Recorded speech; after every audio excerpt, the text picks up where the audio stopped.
चूंकि भाषा के लड़ाई, इस लड़ाई के स्टार्ट भाषा से भी लगाए, और जितना भी नौजवान अपनी के डिमांड है कि हमनी के लोकल भाषा में भाषण होना चाहिए। ठीक है, बढ़िया बात है, बराबर। इस लड़ाई की शुरुआत पहले भाषा से, भाषा के बाद खतियान, खतियान के बाद नियोजन नीति, नियोजन नीति के बाद विस्थापन नीति, उद्योग नीति, और कुल मिला के पूरा 1.5 साल से तमाम मुद्दा के साथ आंदोलन कर रहे हैं।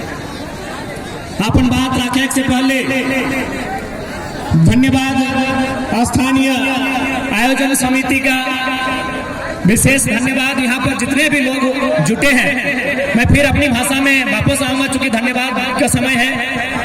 जितने भी लोग जुटे हैं, अपने काम काजों को छोड़कर यहाँ तक आए हैं, आप सभी का बहुत बहुत धन्यवाद। मैं धन्यवाद देना चाहूंगा लोकतंत्र का चौथा स्तंभ, press media, print media, digital media, electronic media, तमाम मीडिया बंधुओं को मैं धन्यवाद दूंगा, जिनके माध्यम से आज हम लोग का आंदोलन गांव-गांव, घर-घर, टोले मोहल्ले तक प्रवेश किया है और आज झारखंड में बदलाव के लिए तैयार है।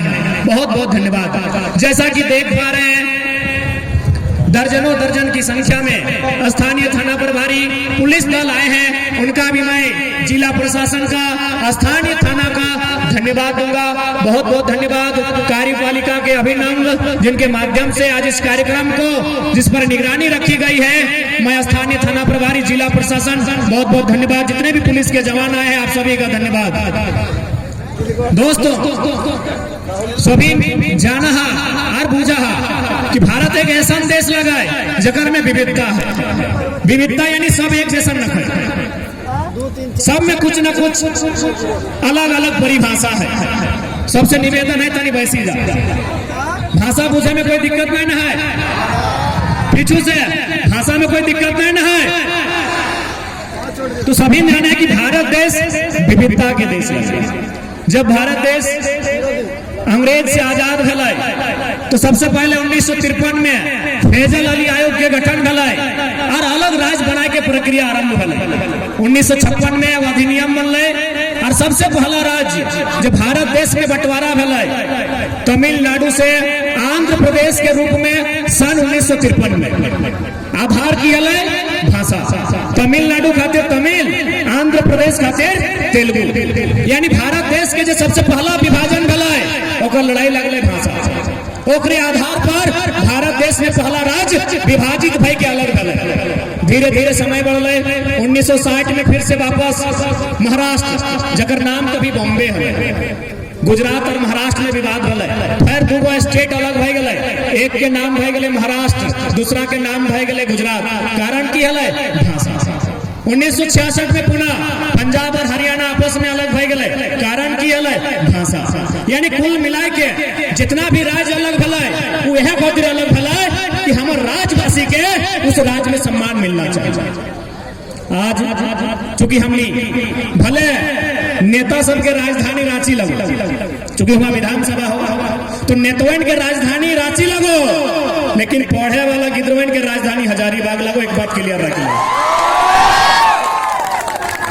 पॉलिटिशियन हब रांची है, लेकिन एजुकेशन हब हजारीबाग। और इतिहास गवाह है कि जब जब छात्र बोला है राज सिंहासन डोला है, तो क्या 24 में राज सिंहासन डोलता है?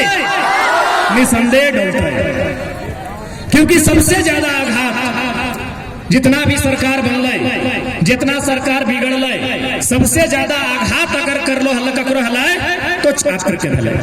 अभी हमने हजारीबाग जिला में खड़ा ही एक लेटेस्ट बहाली है, शिक्षक बहाली। सभी पेपर के माध्यम से पढ़ले है, जितना भी पढ़े वाला गिदर, हमार भाई साहब, हमार दादा साहब, हमार बहन साहब, तो शिक्षक बहाली के बारे पढ़ले हवा।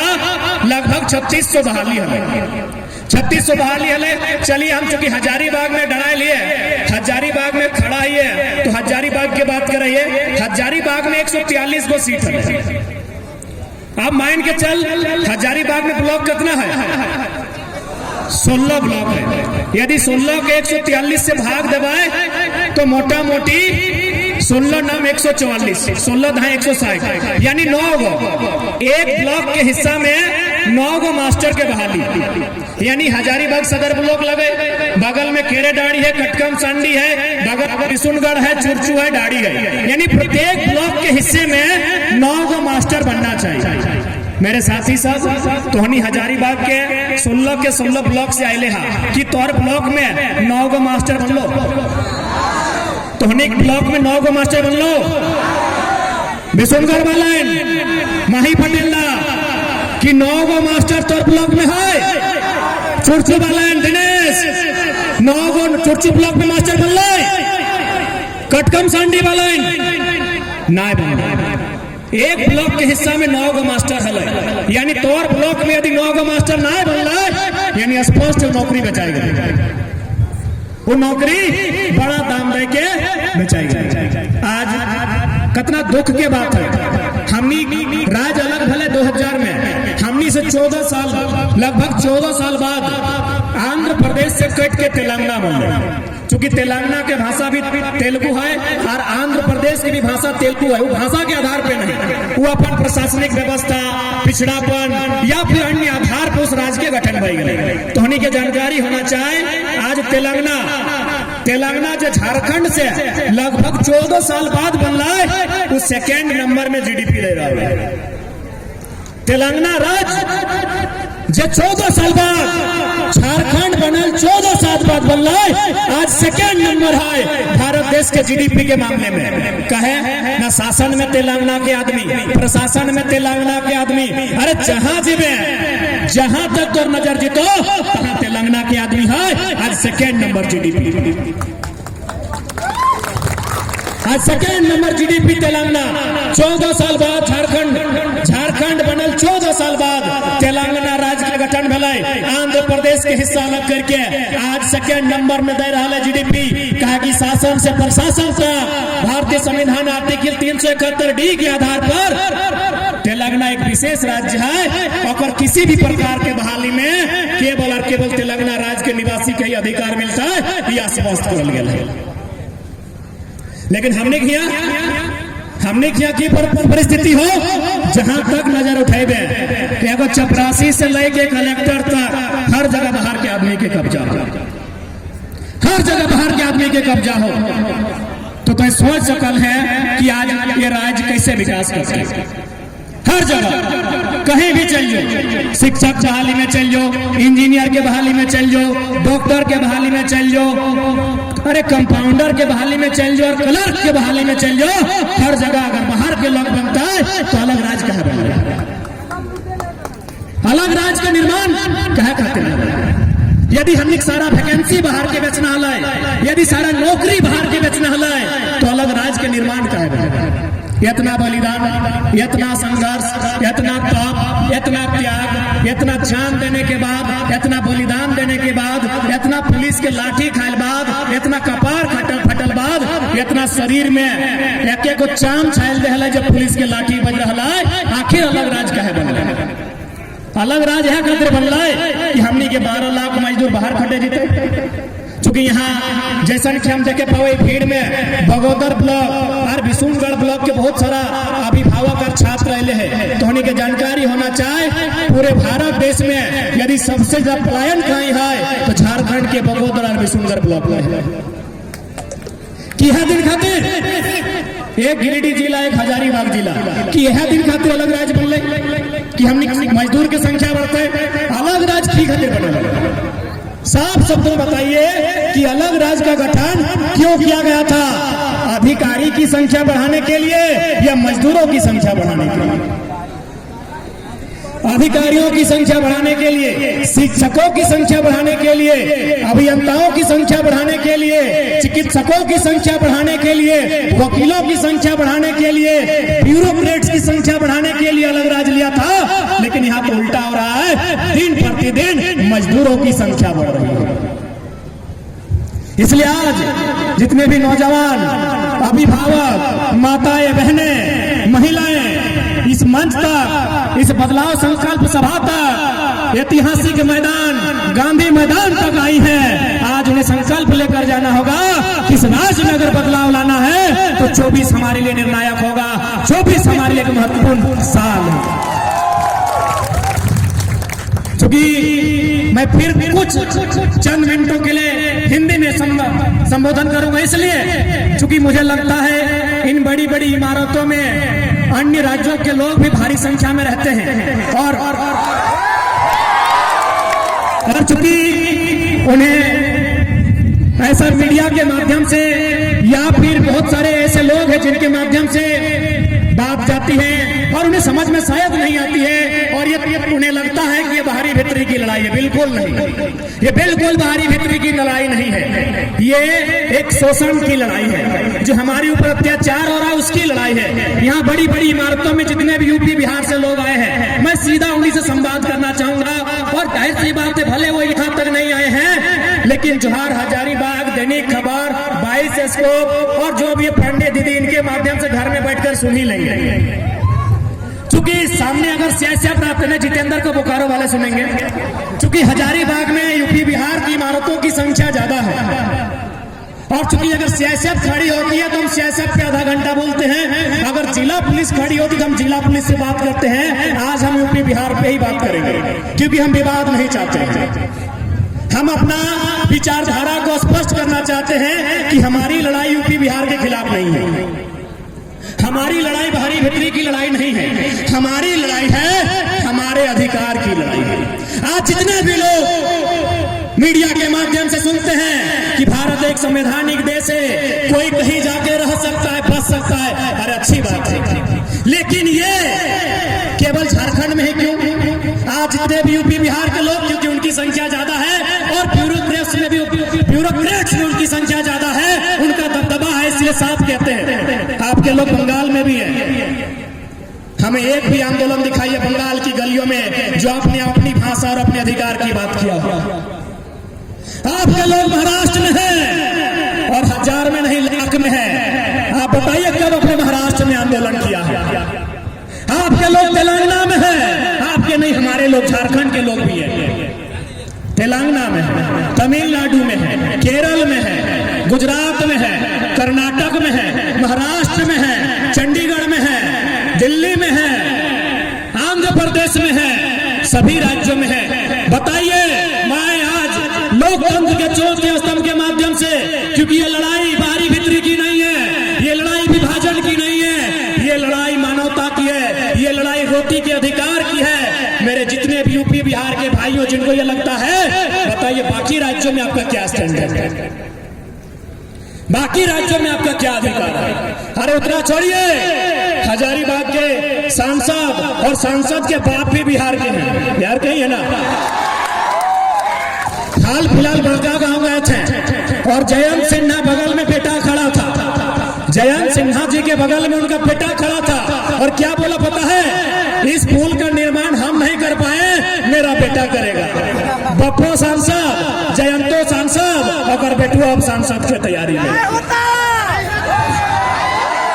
मैं पुनः रिपीट करूंगा, मेरे जितने यूपी बिहार के भाई जो आज यहाँ डोमिनेट कर रहे हैं, जो आज शासन से प्रशासन में यहाँ अपना प्रभुत्व बना के रखे हैं, अपना वर्चस्व बना के रखे हैं, आपके लोग महाराष्ट्र में भी हैं, एक मुखिया नहीं है आपका वहां, एक वार्ड पार्षद नहीं है आपका वहां, ये झारखंड है।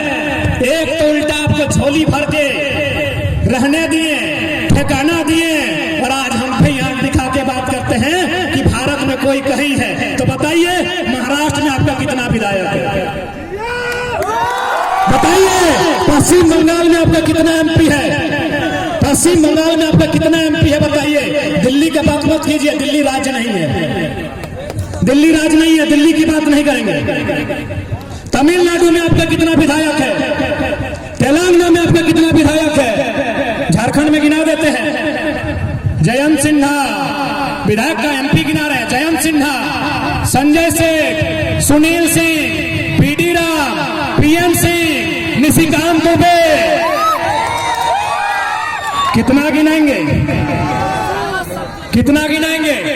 तो इसलिए हम स्वीकार करते हैं, मैं खासकर मैं बिहार के तमाम जो भी लोग जिस पद पर हैं, मैं आपको बड़ा भाई मानता हूं। संवैधानिक दृष्टिकोण से आप हमारे बड़े भाई हैं, क्योंकि इसी भारत के संविधान के तहत हम लोग आपसे अलग राज लिए हैं और ये ये मेरा संदेश, क्योंकि लोग बिहारी झारखंडी करते हैं, मैं लोकतंत्र के चौथे स्तंभ के माध्यम से, क्योंकि याद रखिएगा झारखंड के बाद इससे बड़े बड़े दबंग नेता आएंगे। इस छोटी सी आयु में इतने सरल तरीकों से बात रखने वाला बेटा बहुत कम आएगा। मैं तमाम बिहार के भाइयों को संदेश दूंगा,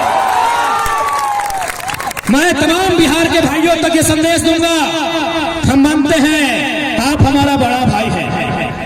अभी गांव में शादी का सीजन है, अगर किसी भाई का विवाह होता है 5 साल बाद उसको अधिकार अलग दिया जाता है, चूल्हा अलग दिया जाता है।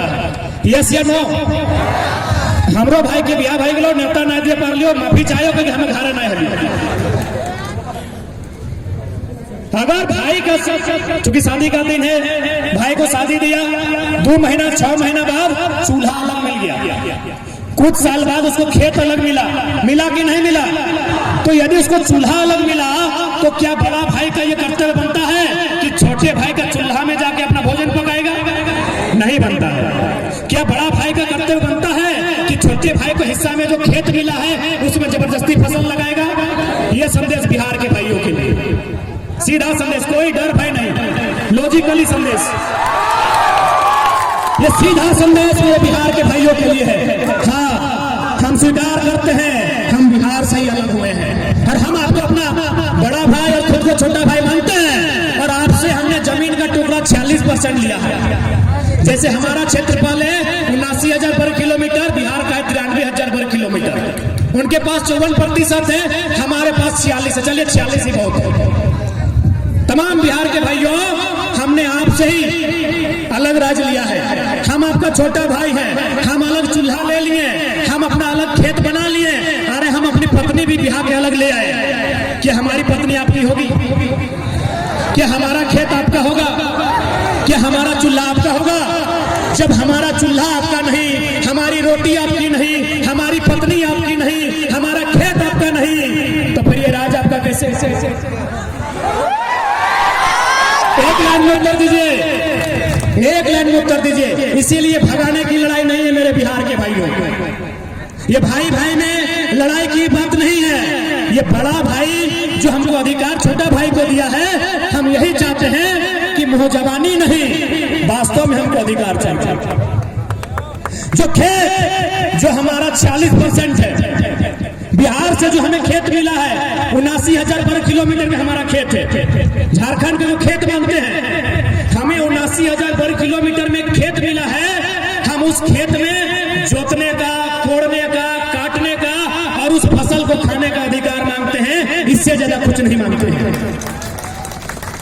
इसीलिए भ्रम मत फैलाएं, इसीलिए किसी भी प्रकार का कोई भ्रम नहीं फैलाएं कि यहाँ बाहरी भीतरी कर रहे हैं। आप आए हैं, बड़ा भाई को जिस प्रकार एक छोटा भाई अधिकार देता है, यदि मान के चलिए हमारी लुगाई छोटे भाई की पत्नी अगर अपने मायके से ऐसा पिठा लेके आई तो बड़ा भाई को जरूर 2-4 गो देते हैं। तो ठीक उसी प्रकार हमारे यहाँ कंपनी है, आपको 25% की बात कर रहे हैं, जिसको लेना है लीजिए। हमारे यहाँ जो सरकार की नौकरियां हैं, हम 10% खुला रख रहे हैं, जिसको लेना है लीजिए। बिहारी को लेना है, बंगाली को लेना है लीजिए। हम यहाँ जो प्रशासनिक, जिसमें हमारे प्रशासन पुलिस के बड़े अधिकारी बनते हैं, जेपीएससी, हम वहाँ भी कह रहे हैं 75% हो, वहाँ भी 25% खुला रख रहे हैं। अरे बड़ा भाई को दे रहे हैं, नियम से देंगे ना। अब पत्नी हमारी, ससुराल हमारा, और 10 को अगर ऐसा रोटी मिला तो 5 को देंगे क्या? 5 को देंगे क्या? अरे पत्नी हमारी, ससुराल हमारा, ऐसा पिठा समझ रहे ना? हाँ, ऐसा पिठा। यदि हमारे ससुराल से हमको 10 को ऐसा पिठा भेजा गया कि दमाद को दीजिए, तो 5-5 को नहीं ना बंटवारा होगा। बड़ा भाई को 1 को देंगे, 1.5 को देंगे, हार्डली 2 को देंगे कि नहीं? तो उसी प्रकार ये दिग्भ्रमित ना करें, बिहार हमारा बड़ा भाई है, हम बिहार में नजर नहीं गड़ाते हैं। अच्छा, हम पुनः हम रिपीट करेंगे। आज हजारीबाग की बड़ी बड़ी इमारतें, जिसमें मुझे लगता है 90% बिहार, यूपी और अन्य राज्यों का बिल्डिंग है। हमको पटना में और लखनऊ में एक बिल्डिंग दिखाई है जो झारखंडी का। हमको बिहार की राजधानी पटना, यूपी का लखनऊ है ना रे, 1.5 साल से किताब नहीं खोले हैं। हम यूपी की राजधानी लखनऊ बिहार की राजधानी पटना और पश्चिम बंगाल की राजधानी कलकत्ता। हम देखना चाहते हैं कि झारखंडियों का कितना बड़ा फ्लैट है नहीं ना है। तो ये अन्याय क्यों हमारे साथ ये अन्याय क्यों मेरे भाइयों? जब हमारे लोग महाराष्ट्र में स्थापित नहीं हो पाए हैं, हमारे लोग तमिलनाडु में स्थापित नहीं हो पाए हैं, हमारे लोग पटना में कलकत्ता में स्थापित नहीं हो पाए हैं, तो फिर बाकी लोग यहाँ स्थापित होना क्यों चाहते हैं? क्यों भाई? ये अन्याय है कि नहीं है? ये सरासर अन्याय है। ये सरासर एक इंसान के अधिकार को छीनने का अन्याय है। इसलिए आज मैं मीडिया के माध्यम से यहाँ जितने लोग जितना देख पा रहे हैं, कई हजार की संख्या में लोग जुटे हैं, मैं उनके माध्यम से आज इस विवाद का अंत चाहता हूँ। ये लड़ाई बाहरी भीतरी की नहीं है। झारखंड हमारा है और इस पर पहला अधिकार हमें मिले, यहाँ की नौकरियों में पहला अधिकार हमें मिले, यहाँ के हर सुख सुविधा में पहला अधिकार हमें मिले, बस ये इसकी लड़ाई है। मैं आपको बताना चाहूंगा, तमिलनाडु मास्टर साहब नीचे बैठे हैं, दादा पत्रकारिता में है, सिकंदर दा, इन लोग के पास बहुत अच्छी जानकारी होगी। तमिलनाडु में ग्रुप डी का फॉर्म नहीं भरते तमिलनाडु के जो मूल निवासी हैं ग्रुप डी का फॉर्म नहीं भरते हैं। बोलता है हम लोग को जरूरत ही नहीं है, मेरा स्टेट इतना डेवलपमेंट है। तो ठीक उसी प्रकार यदि कोई बढ़िया राजनेता यदि इस राजधानी को संभाले, यदि बढ़िया ब्यूरोक्रेट्स इन दफ्तरों को संभाले, तो झारखंड में इतनी खनिज संपदा है कि हम लोग खुद इस्तेहार देंगे कि 3rd और 4th ग्रेड में 50% बंगाल, बिहार, यूपी को दे दिया, आइए और नौकरी कीजिए।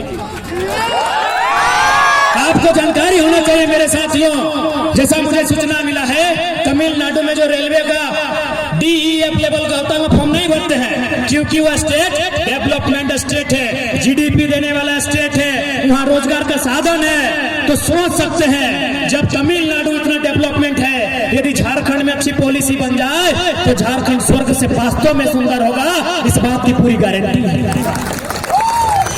हम लोग खुद फोन करेंगे कि मेरा 2 दोस्त इंस्टाग्राम के माध्यम से पटना में दोस्ती हुआ है, फेसबुक के माध्यम से 2-4 को बंगाली लोग से मेरा दोस्ती हो गया है। हम खुद फोन करेंगे कि मेरे राज्य में वैकेंसी आया है, तुम फॉर्म भरो, फिर भी हम कर देंगे। लेकिन एक अच्छा लीडर नहीं मिलने के कारण, एक बेहतर पॉलिटिशियन नहीं मिलने के कारण, एक बेहतर पॉलिसी नहीं बनने के कारण आज हमारे राज्य की दुर्दशा है कि 40% खनिज देने वाला राज्य, 40% मेरे साथियों, 40% खनिज देने वाला राज्य आज भारत देश का निम्नतम राज्य बन गया है। शिक्षा की बात करें, रोजगार की बात करें, पलायन की बात करें, विस्थापन की बात करें, कुपोषण की बात करें, गरीबी की बात करें, हर तरह से ये सबसे निम्न पायदान पर